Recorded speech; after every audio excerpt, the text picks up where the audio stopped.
Assalamualaikum warahmatullahi wabarakatuh. Bismillahirrohmanirrohim. Sahabat yang beriman, Nabi Yusuf adalah putra dari Nabi Yakub alaihi salam, yang paling soleh dan sabar. Beliau merupakan Nabi ke-11 yang wajib diimani oleh seluruh umat Islam di dunia. Sejak kecil, Nabi Yusuf sudah ditinggal mati oleh ibunya, dan itu berarti Nabi Yusuf menjadi anak yatim sejak usianya yang masih belia.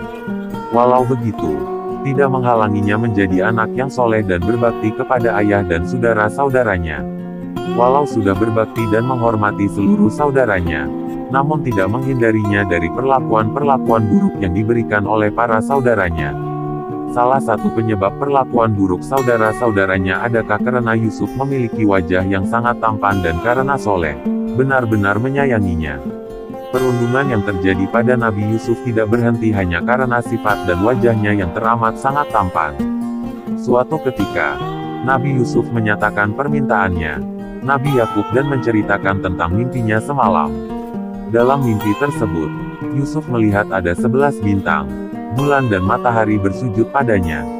Mendengar hal itu, melambangkan lantas yang menghimbaunya untuk merahasiakan makna dari mimpinya tersebut, di mana mimpi itu menandakan bahwa Yusuf akan menjadi salah satu nabi seperti yang diinginkan.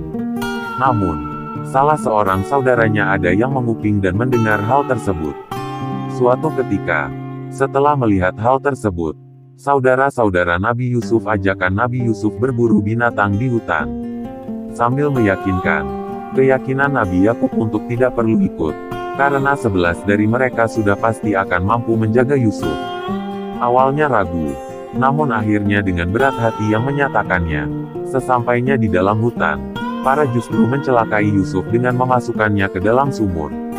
Sebelum persediaan, tubuh Yusuf ditelanjangi dan dilumuri darah, berharap agar Yusuf nyah dari keluarga mereka dan menjadi budak saja.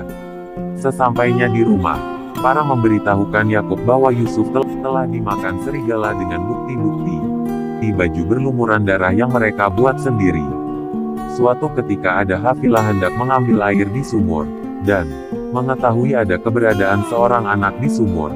Seorang hafilah yang mengambil air di dalam sumur, membawa Yusuf sebagai tawanan untuk segera dijual sebagai seorang budak. Seorang menteri kerajaan Mesir bernama Kiftirlah yang akhirnya membeli Yusuf untuk diberikan kepada istrinya, Zulaikha. Karena tidak ada anak, mereka mengangkat Yusuf sebagai anak. Yusuf tumbuh menjadi pemuda tampan dan cerdas di Mesir. Bahkan karena kecerdasan dan ketampanannya, Yusuf diangkat menjadi seorang kepala pelayan istana. Selama di istana, Yusuf kemudian terkenal sebagai pemuda yang sangat tampan. Bahkan, ibu angkatnya, Siti Zulaikha pun tertarik akan ketampanan Yusuf dan merekomendasikan menggodanya sebagai lelaki.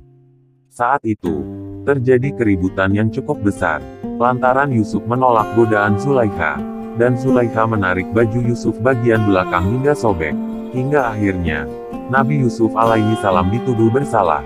Maka dikumpulkanlah beberapa orang dari kalangan mereka untuk menjadi saksi atas kejadian yang menimpa Yusuf. Melihat wajah Yusuf alaihi salam, para wanita lain kagum akan ketampanannya, hingga mereka berkata bahwa Yusuf bukanlah manusia biasa. Maka tatkala wanita itu, Zulaikha, mendengar cercaan mereka, diundangnyalah wanita-wanita itu dan disediakannya bagi mereka tempat duduk, dan diberikannya kepada masing-masing mereka sebuah pisau untuk memotong jamuan. Kemudian dia berkata kepada Yusuf, keluarlah, nampakkanlah dirimu kepada mereka. Maka tatkala wanita-wanita itu melihatnya, mereka kagum kepada keelokan rupanya, dan mereka melukai jari tangannya dan berkata, Maha sempurna Allah, ini bukanlah manusia. Sesungguhnya ini tidak lain hanyalah malaikat yang mulia. I.S. Yusuf ayat 31. Melihat baju Yusuf AS koyak bagian belakang, akhirnya mereka mengetahui kebenarannya bahwa Siti Zulaikha terbukti bersalah. Wallahu a'lam. Wassalamualaikum warahmatullahi wabarakatuh.